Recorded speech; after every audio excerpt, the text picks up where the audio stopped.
हबीब अल्लाह सल्लल्लाहु अलैका या नूर अल्लाह वसल्लम अलैका या रहमतल लिल आलमीन।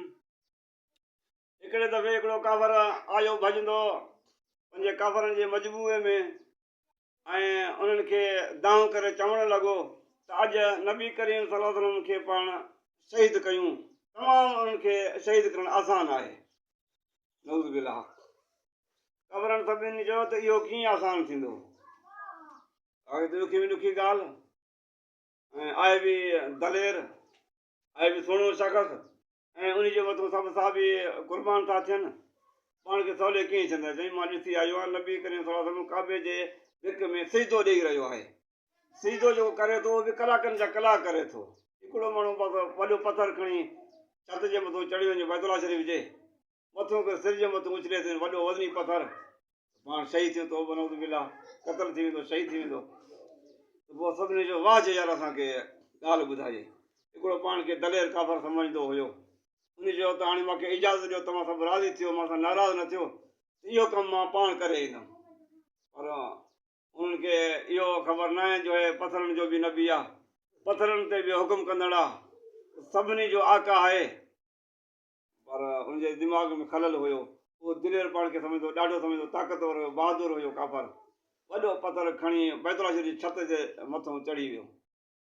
जॾहिं ताईं त नबी करे सजदे में आयो, सजदे सिर जे मथां कबर जो काफ़र पथर खणी निशानो कयईं, हाणे हे उछलेंदो त नबी करे जे सिर जे मथां वञी किरंदो, वॾो वज़नी पथर, बसि सही थी वेंदो। पोइ पाण ईअं कयूं, उन निशाने तौरु उन खे उछलियईं पथर खे, पर उन उछलियो बैतुल्लाह शरीफ़ में हिकिड़ो पथर निकितो, बैतुल्लाह शरीफ़ दीवारुनि में हिकिड़ो सिल निकितो, उहो निकिरी करे बीठो, उहो जो किरियो उन सिल जे मथां बीह रहियो, वज़नी पथर बीहजी वियो। नबी करीम सल्लल्लाहु अलैहि वसल्लम पंहिंजो पाण निमाज़ पढ़े सिजदो ॾेई जॾहिं उथी हलणु लॻो त काबे वारे छत वारो जो सिर उहो वञी पंहिंजे काबे में लॻी वियो, ऐं उहो जो वॾो वज़नी पथर उहो अची हेठि किरी पियो। नी ॾिठो काफ़र, वञ हे छा थियो, मां वॾो वज़नी पथर उछलां ऐं उहो बि मुंहिंजो कमु न करे, मां पाण खे बर्बादु कंदो आहियां।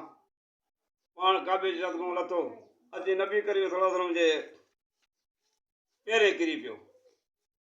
साईं बास हाणे मुंहिंजे मथां पंहिंजा हथ फेरियो, मूंखे मुस्लमान कयो, मूंखे दुनिया जी का शइ न खपे, बसि खपे तूं मदीने वारो मके वारो साईं तूं। पोइ पाण नबी करीम जे मोहबत में कलमो पढ़ियईं ऐं मुस्लमान थियो, सॼी ज़िंदगी पोइ नबी जी ग़ुलामी में रहियो। वल्लाहु आलम बिस्सवाब।